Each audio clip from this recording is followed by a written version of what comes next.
Well, welcome back, everyone, and thank you for joining us for the screening of the Kiss the Ground film. I hope that was as inspirational for you as it has been for us.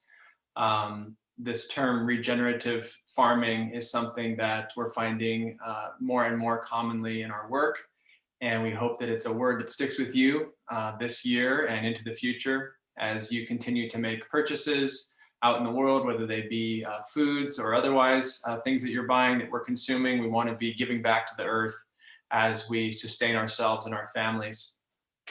We have a really exciting panel here to discuss the film and talk more about how this work of regenerative agriculture is actually being brought home here in Monterey County.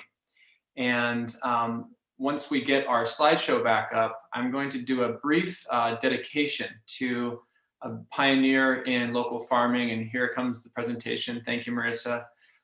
We're going to dedicate the remainder of the event here, the next 45 minutes, to a man who truly was a pioneer in organic farming and I would say regenerative farming as well. And he died last December, day after Christmas, and his name is Amigo Bob Contisano. And I had the privilege of knowing Amigo Bob. He visited my family's place when I was a young boy, and he's just such a passionate and outspoken advocate for the earth and for responsible farming techniques. So I wanted to read a couple of segments from his obituary in the LA Times and share a couple of things that you can do to support his legacy, because indeed he leaves a massive hole in the leadership in sustainable agriculture in California and worldwide. And there's a lot of things that he would like you to do that you can do to help sustain his legacy. So let's go to the next slide. And I just want to read a couple of these excerpts. We are going to, thank you, Brianna, for popping his obituary link into the chat. You can click on that if you'd like to read the full thing. In 1973, Amigo Bob helped found the California Certified Organic Farmers, setting organic standards. He was also one of the founders of the Committee for Sustainable Agriculture, which sponsors the Eco Farm Conference. The event, held every January in Pacific Grove, California, our own backyard, is still one of the most influential events in the world of sustainable agriculture. His legacy lives in the state's rich landscape, from pesticide-free vineyards in Napa to rescued heirloom fruit tree and nut orchards in the Sierra foothills. He was on a mission to revolutionize farming, including large-scale agriculture, by cutting the use of toxic chemicals. And according to author and food advocate Michael Pollan, he was a pollinating honeybee of knowledge. I love that. Amigo Bob loved insects. He often wore his ladybug necklace, which I think shows up in that previous slide. He was such an advocate for beneficial insects and helping farmers bring them back to their farms. So we'll go to the next slide. A project that is close to Amigo Bob's heart is this project that he started in the early 2000s in honor of a French horticulturalist named Felix.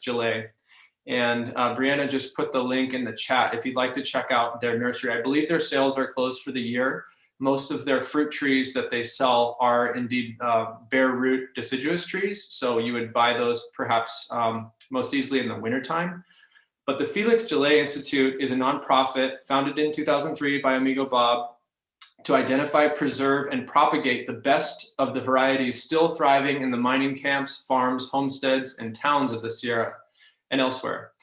True permaculture plants, 125-year plus survivors, show great resistance to harsh weather, drought, insect, and disease attack, and often produce remarkable, extremely flavorful crops with little or no human assistance. He's been discovering and enjoying Felix Gillet's legacy since 1970. So Felix Gillet was this man who went around propagating fruit trees, many of which survive to this day, but had been abandoned and were on their last legs, as he's saying here, 125 plus years old. So they've gone around and propagated these plants and now are making them available to you and other home gardeners in order to protect that food diversity that we're at risk of losing. So I just wanted to keep Amigo Bob's legacy in our hearts while we speak today with our panelists. We've got three amazing and very different individuals who are going to be speaking with us today. I'm just going to go ahead and introduce each of them, and then we'll go back to Pam. So you can see on your slide, we've got Pam Krone, who is the Agriculture Water Quality Coordinator from Monterey Marine Sanctuary, California Marine Sanctuary Foundation. We have Leo Sanchez, who is a pioneer local organic farmer from Salinas, California. And we have Brett Malone, he's the Director of Lending from California FarmLink. He's also our board president at MEarth and a mentor to us. So I'm going to introduce Pam in more detail here, and then we'll go to Pam's talk. And then I'll introduce Leo in a little bit more detail. He'll share some things with us. Then I'll introduce Brett a little more detail, go to him, and then we'll have kind of roundtable discussion with all of you guys, okay? So I'm going to tell you a bit more about Pam. Pam Krone has worked for the last 6 years as the Agricultural Water Quality Coordinator for the California Marine Sanctuary Foundation, a nonprofit organization dedicated to creating healthy marine ecosystems. She engages in research as well as providing education and outreach to agricultural stakeholders on topics concerning the relationship between farming, ranching, and ocean health. These topics include healthy soils practices to sequester carbon dioxide, nutrient and pesticide management and mitigation, and plastic culture, including plastic use, recycling, alternative replacement products, and pollution prevention. She works with several partner organizations on projects and practices to reduce pollution and prevent it from entering oceans and streams. These projects have included the implementation of wetlands, bioreactors, climate sensors, irrigation management evaluations, hedgerow planting, compost addition, cover cropping, vegetative ditches, and native plant seeding. Partners include the USDA Natural Resource Conservation Service, UC Cooperative Extension, Washington State University, California State University, Monterey Bay, Driscoll's, Resource Conservation Districts, Central Coast Wetlands Group, the Agricultural Land Trust, the Big Sur Land Trust, and Farm Bureaus. Pam, welcome to MEarth Day 2021. We are so looking forward to your presentation and learning more about the intersection of agriculture and water quality, climate health, and how regenerative agriculture is anchored here in Monterey County and what we can do to support you and your work and that of your colleagues and all these collaborators I've just rattled off. So please, Pam, take it away, and we look forward to hearing from you. Thanks, Ben. Thanks so much for that terrific introduction and for sharing the dedication to Amigo Bob. He certainly has been an inspiration to almost every farmer that I've met and that I know who's really trying to use regenerative practices. And so I appreciate this part of the day being dedicated to his memory and all that he's done to help us. And thanks also for showing that amazing film that was truly inspirational and showed so much hope for how we can help the planet through helping agriculture. I think one of the things that really struck me in the film today is that the most crucial way that we can impact climate change is to ask ourselves the question, what are we eating and how was it grown? And to choose food that comes from farms and ranches where they are actually incorporating regenerative practices into onto their land and into the way that they raise either vegetables or animals. So these are just some of the pictures of some of the places that I've been working with and some of the practices that they're using on their ranch. So you can see in the left-hand corner, a sheep ranch with some trees. They do a lot of oak tree planting and try to get that big amount of woody biomass that's absorbing carbon dioxide from the air, at the same time providing shade for their animals, so benefiting the ranch as well as sequestering carbon dioxide.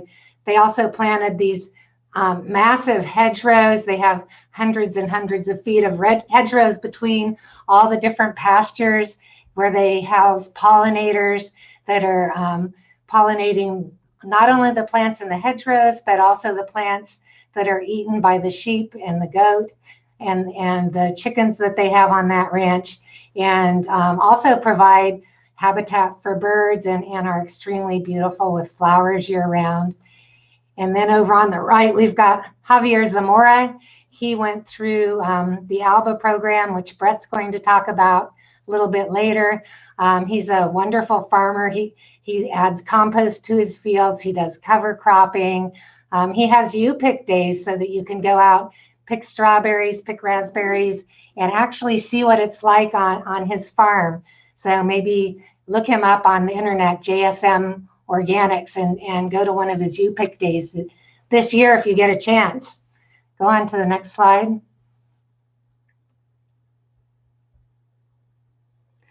So a lot of the film today was about carbon storage into the soil, taking carbon out of the air, reducing the amount of carbon dioxide in the air through storing it back into the soil through photosynthesis, through the growth of these organisms made of carbon. The microbes in the soil also are storing that carbon in the soil, and then they in turn provide benefits to the plants through feeding the plants, and they can really keep that carbon in the soil for a long time. Next slide. So one of the things that has been studied is what are the practices that actually do sequester carbon? How do I learn whether the farmer or the rancher that I'm buying my food from is using practices that are helping the earth? And so this is one of the ways we can educate ourselves and about the food we're purchasing and find out more about how it's grown. So these are a list of practices that you can actually either look up some of the farms you buy food from, whether you belong to a CSA or go to a farmer's market, or even look at the signage that might be at your supermarket that tells what farm the food came from. Then you can look it up on the internet, or you can even call the farm and ask them, do they practice these different practices? Because these are the practices that store carbon in the soil. Cover crops was something that Ray Archuleta talked about, and compost application was mentioned in the movie. Hedgerow planting, riparian forests, putting forests alongside the streams, adding windbreaks, etc. So there are all these different practices that are active practices that that are managed and implemented on the farm that store carbon, and that you can ask your farmers about and find out if they're practicing any of these things. Next slide. So like I said, it takes a village. Just like it takes a village to raise a kid, it takes a village to help a farm. And so all these different groups listed here were part of my first Healthy Soils project that I worked on, which was on 2 farms, and the 2 ranchers are shown on the left there, Rebecca and Sarah. And then all these people who helped throughout the whole 3 years that we worked on that project, helping us understand better how to sequester carbon, helping us engage in education programs. We had about 200 people come through our workshops that we gave on the ranches and learn about carbon sequestration and be able to figure out how to do it either on their homes or in their ranches. Next slide. And then, of course, I work for an organization that cares about the ecosystem of the ocean. And it's amazing how much the ocean has helped us with climate change. It's absorbed more than 80% of the excess heat energy, but that's been at a cost to the ocean, and that's causing ecosystem changes in the ocean. So these practices are not only helping climate change that's happening in the air that we breathe, but it's helping climate change in the ocean that has also suffered as CO2 and heat energy has increased in our atmosphere. Next slide. So how much of a difference can these practices make? So I just took the example of the practices that those 2 ranchers that you saw earlier are implementing, and said, well, what if 10% of California's rangeland did the same things that those 2 ranchers did? How much greenhouse gas would that really sequester? And so I did those calculations and showed them on the in here as 2, 4, and 27 million US tons of CO2 per year. And that is equivalent to all of the residential greenhouse gas production in California. So we're not talking about small amounts of carbon storage. We're really talking about some massive, large carbon storage potential. Next slide. So what are the ways that you can help? And I loved, again, what they said in the film, that the biggest choice you can make that can help the climate is choosing your food supplier.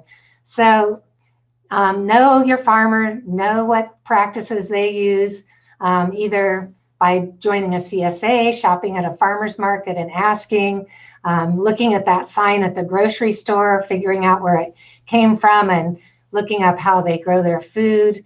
So there's a lot of ways to learn about the practices that farmers use.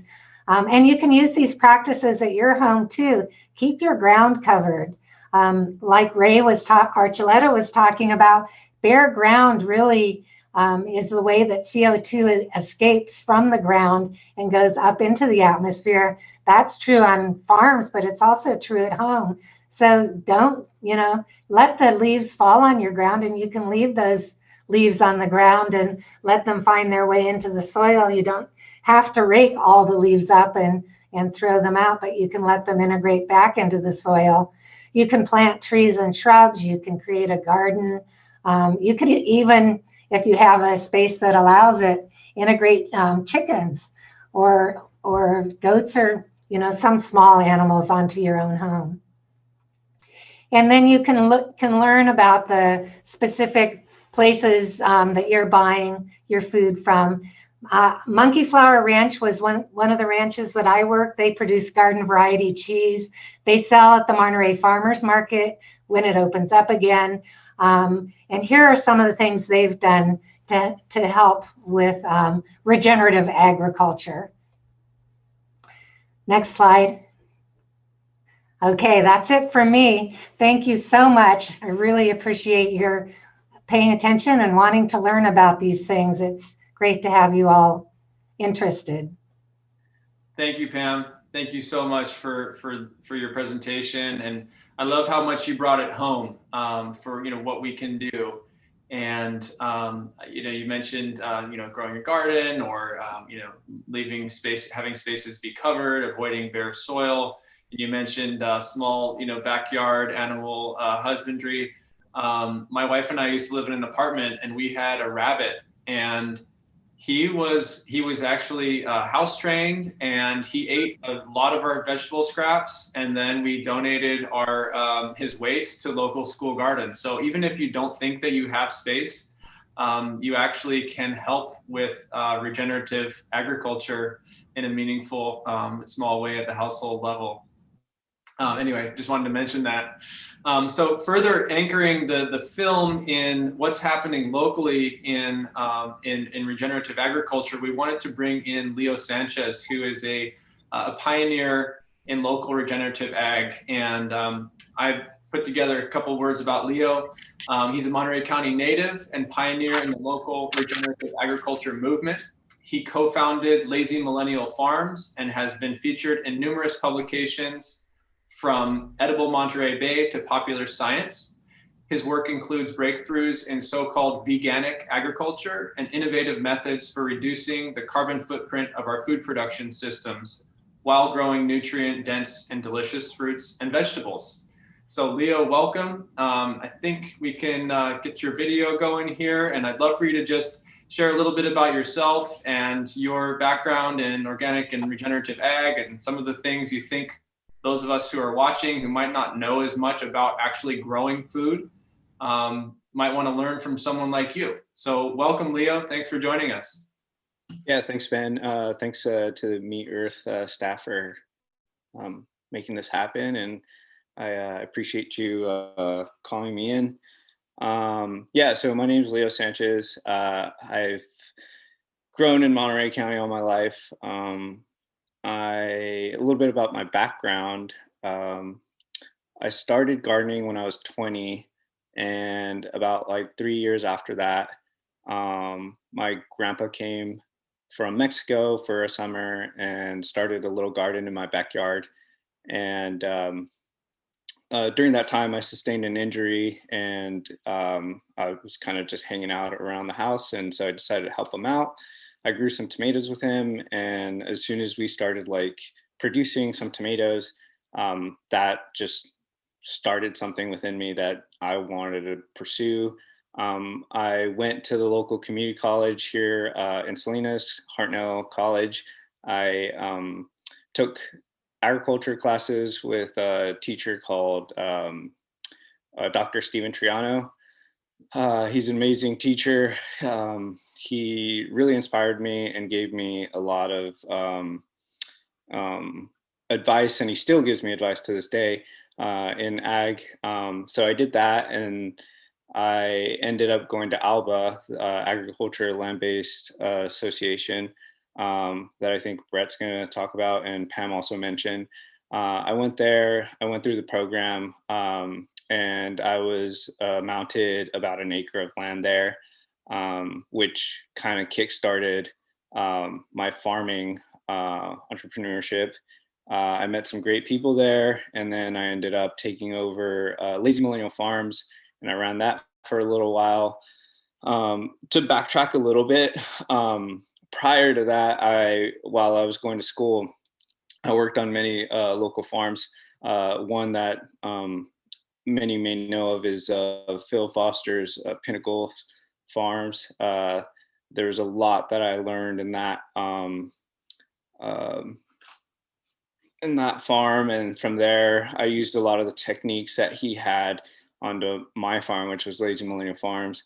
And that's when I started applying veganics at Lazy Millennial Farms. That was something that I pursued because I was very interested in like the science aspect of agriculture, and just trying to figure out what works, what doesn't work. And the thing that I try to find within agriculture, or like that I think is a growing problem, is food sustainability, and how we grow our own food, and how our population is growing. So that's kind of like where my interest with veganics came. I haven't heard anything regarding plant-based agriculture, so I pursued that. I am not vegan. I just wanted to try to figure some stuff out within that field. But then after my short stint of running my own farm,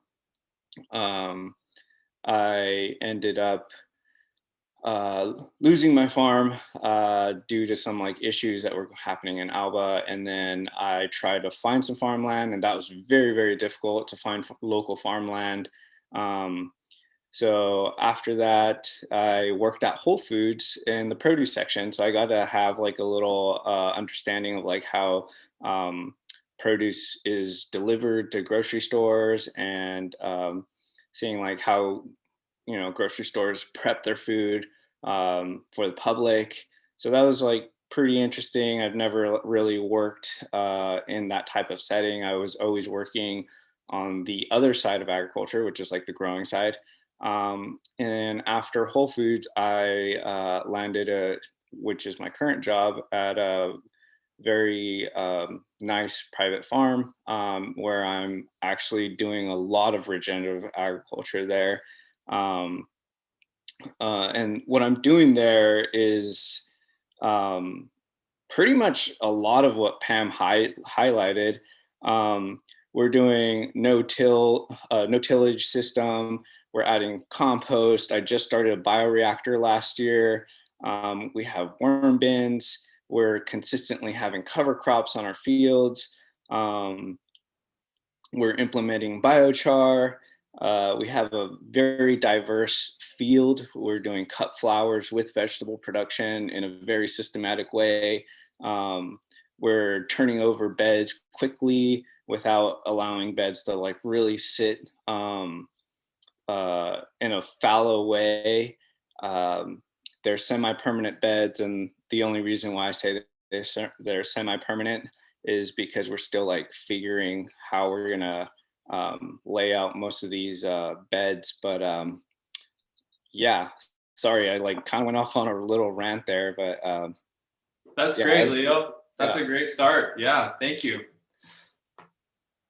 Thank you for sharing some of your background, and we'll circle back with you and with Pam in a sec after I introduce Brett.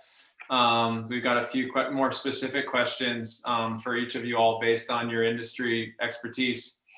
So thanks. I'm gonna jump now to Brett Malone. I'm gonna introduce Brett for a minute and have him speak about his work and his perspective on this regenerative agriculture movement and where we are in Monterey County. Brett Malone has been working with farmers in California and Latin America to support their business success and natural resource management, and leading nonprofit organizations that serve farmers for more than 20 years. Malone grew up in South Florida, where his father managed hundreds of acres of avocados, limes, and mangoes, and his mother owned a tropical nursery.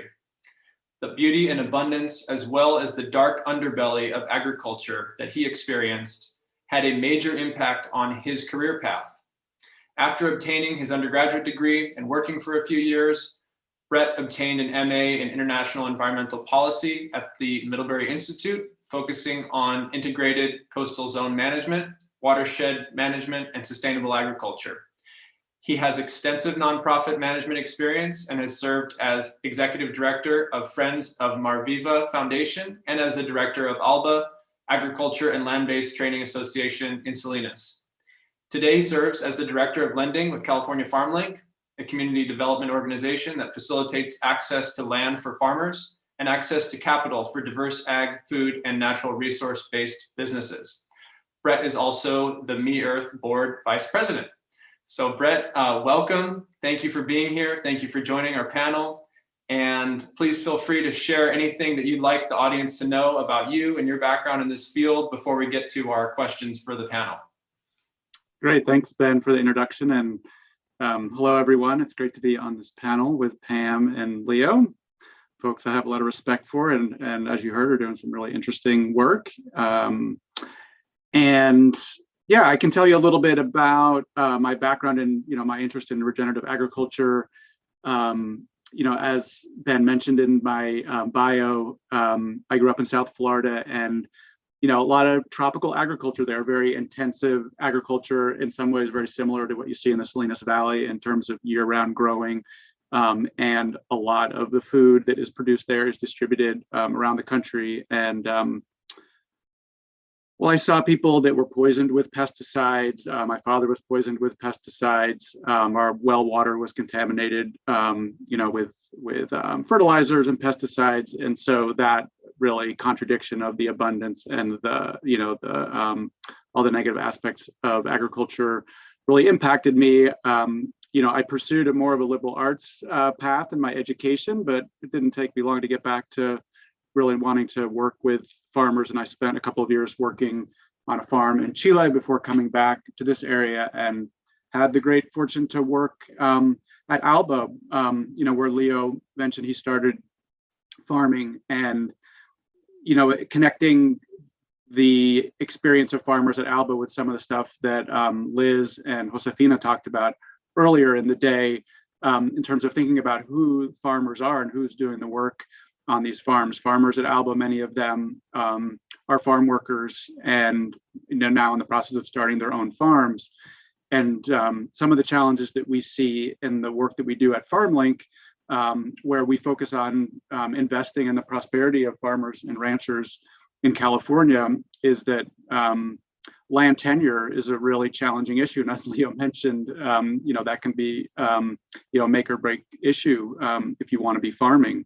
And so, and we heard in the film as well that most of the farmers in the US don't own their land. And so you have a combination of what is the nature of your land tenure? Do you lease, or rent, or lease, or do you own your land? And what incentives do you have to invest in all of these regenerative practices that Pam and Leo are talking about? And so at FarmLink, we're really trying to help folks, both farmers who are tenants as well as landowners who may not be farming or ranching their land, but looking for tenants, to work together to craft lease agreements that are going to incentivize regenerative practices on their property, because it's really, in the interest of the farmer as well as the landowner.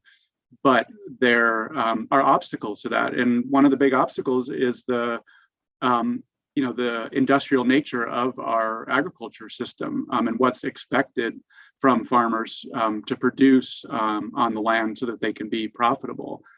And so if you have a pressure, especially in a place like the Central Coast where you can produce nearly year round, it's tough to put in a cover crop, or it can be, right? Especially if you're leasing your land. And there are things that can be done to, to encourage or facilitate or incentivize cover crops being put in, but it means time that you're not going to be able to grow a crop that you can then sell. And so a couple of things that we're looking at FarmLink, in addition to helping farmers and landowners negotiate lease terms that are going to lead to more regenerative practices being used, is to also look at loan products. So we make loans to farmers for things like annual operating expenses, to cover lease and seed costs and labor, but also to purchase equipment as well as buy and refinance land. So we're trying to look at ways that we can structure our loans that will incentivize farmers financially to put in cover crops, or to use compost, or to have more diversity in their crops. There are a lot of programs through the state Healthy Soils program and the USDA. We heard in the film from Ray Archuleta from the NRCS to help cover the cost of a lot of these practices. But they're fairly short term, 1 to 3 years. And so really what we want to see is farmers implementing those practices, consistently over time. And not everyone can access those programs as well. There's limited funding. So we're looking at ways that we can be leveraging those programs, helping farmers leverage them, and ensure that they're utilized more. So maybe I'll leave it there for now and look forward to the discussion. Thanks, Brett. That was a great intro. And I think if we're learning anything from this conversation already, it's about the interconnectedness of so many different elements of the agricultural system, and the intersectionality of social issues, economic issues, environmental issues, and on and on and on. We've had that kind of be a reverberating theme throughout the entire event today, and certainly in the film. So Pam, I want to go back to you with our first question, and you've already kind of tackled some of this, but I'd like to start with you. How do you see, just kind of in a nutshell, succinctly, how do regenerative agricultural practices, human health, and ocean health intersect? Well, the great thing is that they are positive reinforcing cycles that intersect and help each other in a positive way, so that what's good for one is also good for the other. So what's good for creating regenerative life, and for regenerating life in the soil, which are called regenerative agricultural practices, those tend to also build more vitalizing food that is richer, it has more minerals and vitamins, and is better for human health. And also the fact that it's better for human health, that same farm that has all these microbes in the soil and all this wonderful vegetation on it, whether it's vegetation that's being eaten by sheep or whether it's vegetables or strawberries, that same land gains this more organic matter, and that organic matter stores more water in it than if it has less organic matter. So that helps us conserve water, because instead of that water running off the land and draining into rivers and streams, it stays on the land, and it helps farmers not have to irrigate quite as much as they otherwise would have to, because that soil is like a sponge where the plant can get water out of it. And that helps the ocean because sometimes runoff from farms can contain chemicals that are harmful to the ocean, such as nitrogen, too much nutrients, or pesticides. So keeping that water on the land, and even if it's an organic farm, it's still good to keep that water on the land and be able to use less water. But the real positive thing that it also does is it takes carbon dioxide out of the air. So carbon dioxide in the air causes the temperature of the air to rise. And like I mentioned, that increasing air temperature increases the ocean temperature. And the ocean has become a heat sink. And so that's causing a lot of problems in the ocean where, just like on the land, different creatures are having to move. We find that there's movement from Southern California. Things we're seeing now in Monterey that used to never be here are showing up in the ocean off of our coast. And then we also see changes in some of the plankton and types of phytoplankton that are grown. And of course, those are the base of the food web. And if there's if the ocean warms up and creates a different kind of plankton growth, then things that used to feed on that plankton might not be able to. And that's caused some massive die-offs of some kind of birds that feed on plankton in the ocean, as well as some of the whales that feed on plankton. So ocean health is really can really be helped by regenerative agriculture practices. And that's why my organization's putting so much emphasis on trying to find farms that are willing to engage in these practices, but not only that, also willing to serve as demonstration sites so that other farmers and ranchers can come and learn about these practices. So everything's related and in a very positive and mutually beneficial way. Thank you, Pam. I really appreciate how you're framing that answer, in that, you know, clearly if we continue to pollute our farm fields and, you know, we continue to let these contaminants run into the ocean, we continue to perpetuate these negative or positive feedback loops that impact the environment negatively. However, if we change our practices, there are ripple effects that impact other systems and many different living things as well. So I appreciate that positive framing as well. Leo, I'd love to just get like down and dirty and kind of nerdy with you about some of the specific practices that work for you, especially you know, when you're running your own farm. You know, you got to make ends meet, right? So where do some of the actual regenerative agriculture practices, or what we're referring to, you know, cover cropping and minimal tillage and certain types of crop rotation or composting, et cetera, how do some of those things, you know, really translate to being, you know, money in your pocket, like actually making it more, making your farm more successful from an economic point of view as well? I've kind of reframed the question, but I think you're with me, right? It's like, where do those things overlap, right? Like what's good for the earth being good for the farmer's, you know, bank account too.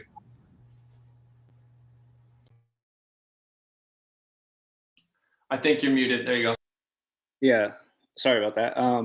Yeah, it's a very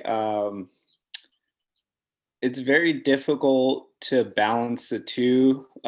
Profit and sustainable ag is just, I just don't think there's enough like awareness to how difficult it is to be a sustainable farm. And there just isn't enough funds or like income coming in to like be able to like sustain these techniques unless you're like a massive farm. I'm just speaking on my experiences. As a startup farm, it was very difficult. And I also had, you know, I was farming at Alba, so land was already much more inexpensive than it would be if I went off and like rented it on my own. I think that when you start, you're almost entitled to a debt of when you start farming, you're already entitled to a certain amount of debt because of everything, all the upfront costs. And then it's like building yourself out of that debt. It's kind of like, it's a little sad, honestly. That's one of the issues that I ran into and one of the downfalls of my farm. But also, I have always just been very interested in like trying to apply these practices. I wasn't really looking at the business side of it. I was just trying to like figure out what works, what doesn't work. That balance was off. So that's kind of why my personal farm like did not do so well, and I ended up having to close it down. That was one of many reasons, but yeah, that I've been very fortunate enough to work at Pinnacles, which Phil Foster is doing amazing work, and I've seen these practices in full effect there. The man is just like, he's one of my inspirations and heroes. Like I love what he's doing out there. He's doing cover crops. I think like now he's doing no tillage systems. He's very in tune. I think like one thing that a lot of people don't account for is like the effect, like organic practices is effective, but like applying these practices in an effective manner, like you have to be very in tune with like what you're doing. You have to know the science behind it. These things are what allows organic practices and regenerative agriculture practices to be very successful. Well put. Well put. Thank you. Brett, I've got another one. I think Leo teed it up well for you. So how do issues of inequitable access to land and capital impact the ability of our community to create change through regenerative agriculture? And what's being done in Monterey County to address some of these issues? Yeah, it's a great question, and yeah, I think what Leo shared is very much what I've seen, consistent with what I've seen as well. I mean, people, I think generally speaking, you know, the public doesn't have an appreciation for how hard it is to be a farmer and what's expected, how much you have to manage and how much knowledge you have to have about production and marketing, and the ecosystem, and managing a business. And one of the things that FarmLink focuses on, because there is a lot of support in the sustainable ag community, through the UC system and lots of nonprofit organizations on the production and natural resource management side. And so we try to complement that with education programs around business resilience, essentially, and how do you make those connections between what you want to be doing on the farm with being able to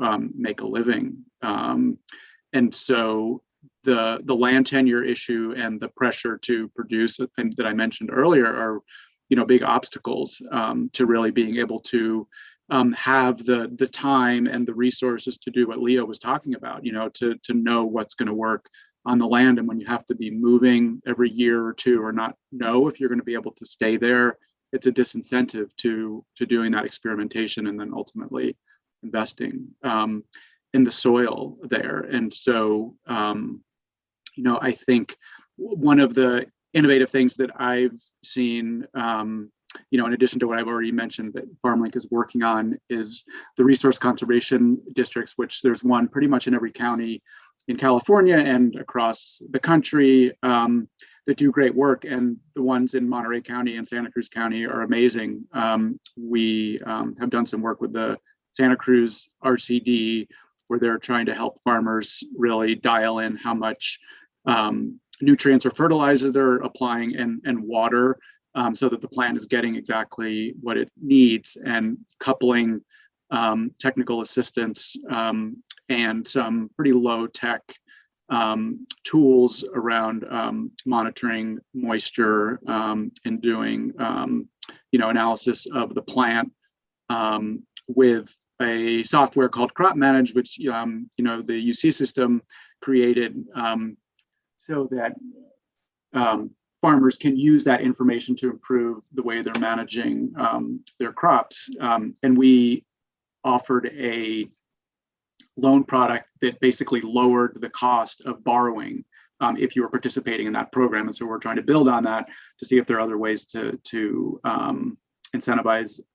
other practices as well. So it's a small example, but I think ultimately the people that have the skills to farm and want to farm need to have the support, both in terms of having secure land tenure and access to capital to be able to do that. And just one thing that's kind of happening in the background of the COVID relief that's come from the federal government that is pretty noteworthy, and it'll be interesting to see what comes of it. But debt relief for farmers of color that have USDA, Farm Service Agency debt, are going to have their debt forgiven. And this includes a lot of Black farmers in the South, a lot of Latino, Southeast Asian farmers in California, just as examples, that are going to be wiped clean of the debt that they either got directly from the USDA or from a guaranteed lender. FarmLink is a Farm Service Agency guaranteed lender. So, if lawsuits that are expected are not successful, a lot of farmers are going to have their debt wiped out and be able to then know that they're not going to lose their farm if they're not able to pay their mortgage, if they're fortunate enough to own their farm, and be able to invest in some of these, regenerative ag practices more than they already have. So interesting connection between what's happening in terms of COVID relief and regenerative ag. So it'll be interesting to see what happens with that. Perhaps, hopefully, a rare silver lining.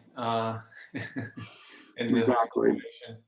Well, folks, we got a few questions from our audience, and I'd love to share those with you all before we wrap up. And they're mostly about like gearing this conversation more to kids. So if you could say just one thing to kids today about the state of the environment and food systems, what would it be? So maybe we'll just go in the order that we set up from the top. Pam, what would you say to kids about the state of the environment and food systems? And then Leo, go ahead after her, and Brett. I think you're still muted. I would say that, oh yeah, sorry about that. Well, I think for kids, I think the state of it is, unquestionably we're facing a really difficult time. We have to make some changes. But I think the best thing is that all of us can make a difference. We can choose where we purchase our food. We can start our own gardens. We can manage our own yards and plant trees in ways that are helpful. So, we're in a bad state in some ways. We use a lot of chemicals. We do a lot of farming incorrectly. But it's hopeful at the same time, because the most powerful thing is the consumer, the buyer of the food, and all of us are those. So if we all want to buy food that's grown in a healthy way, then we can choose that, and we can influence our friends to do the same thing. So, it's definitely needs some work, but it's within all of our power to help out. Thanks, Pam. Leo, what would you say? I'd say participate at a local farm if you're old enough, or when you get old enough, and develop an intuition to what the growing aspect is, the food that you eat. I think that's very important. And to highlight what Pam said, it's we're not in a really good place as we are right now. I think there's like a lot that we could be doing. There's a lot of information out there that I feel like we're just not able to apply at this time. But know that there are people out there working really hard to make this sustainable, and to make this happen, and for future generations to benefit from healthy produce. Thanks. Brett, what about you? Yeah, well, information is power, and it can also be debilitating. I think, you see that with social media, like there's so much information out there, but what do you do with it? And I think the opportunity to make the connections between what we eat and the state of the environment is, more apparent than ever, to most people. Or it's at least accessible to most people. And so really, I think, building on what Pam and Leo said, take advantage of the opportunities that you have to make those connections, to see how what you're eating affects your own, your own personal health, as well as the health of the environment around you. And it, there obviously today is focused on a lot of what we can do as individuals to impact, our immediate surroundings. But as Leo said, there's people, working to improve things, at a larger scale as well. And so if there are ways that you can connect to those, then encourage folks to do that too. Thank you. Yeah, I love the idea of, asking your parents to take you to visit a farm. There are often, farm volunteer days or farm festivals. I know there are a number of farms in our area who, of course, during the pandemic, that's probably not been possible, but keep your eyes peeled for, you-pick days or gleaning opportunities, volunteer opportunities where you can go out and have a family outing and actually get to harvest some farm crops and perhaps help a farmer out and maybe bring some delicious things home. Learn to cook, right? Make a recipe that you're inspired to make based on an ingredient that you find locally. Make a meal with your family, share it with your friends. So yeah, lots of great ideas. Thank you all for sharing those. I did have this last question. I think it's important to address. It's just a personal topic, a topic that is personally intriguing to me. But this question of organic, is buying organic enough? And I'll just give you guys each like 30 seconds. Oftentimes like, well, I buy organic, but we also know that a company like, for example, Walmart sells more organic dairy products than any other company. I believe that's still the case. So is buying organic enough if we want to support regenerative agriculture? There are different levels of regenerative in the organic movement, and I think most organic farmers tend to do a lot more regenerative practices than conventional farmers because they're trying to build nitrogen in their soil without adding, the same kinds of fertilizers that other farmers can rely on. And a lot of times they do use cover crops or compost for doing that. But really, it's not, it's not exactly the same. There's a new term coming out called regenerative organic. And some people are even trying to start that as a certification, which would mean that you have to be going beyond just not adding the harmful chemicals, the pesticides, but you actually have to be farming in a way that is regenerating the soil. But I'd say most organic farmers are already doing regenerative practices. Anything to add, Leo and Brett? I mean, this is a difficult answer. Or question to answer in 30 seconds. But real quick, it's really find out who you're supporting as far as like an organic company.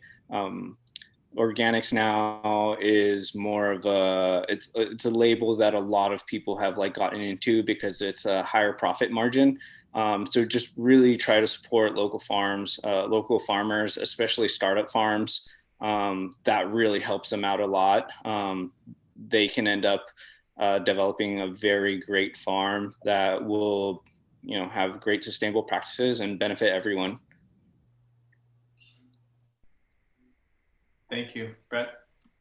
Yeah, I agree with what Pam said. Organic, you can count on there being a lot of, connections between an organic farm and what we would expect to see in a regenerative system, but I don't think it's sufficient. And it really depends on what we're talking about, right? Particularly dairy and meat products. You know, a lot of greenhouse gas emissions associated with animal agriculture and the way that you know, that happens currently at an industrial scale. So I think really organic is a good entry point, but if you really want to understand, you need to do what Leo was talking about and dig in and understand more about you know, who you're supporting with your dollar, and you know, educate yourself.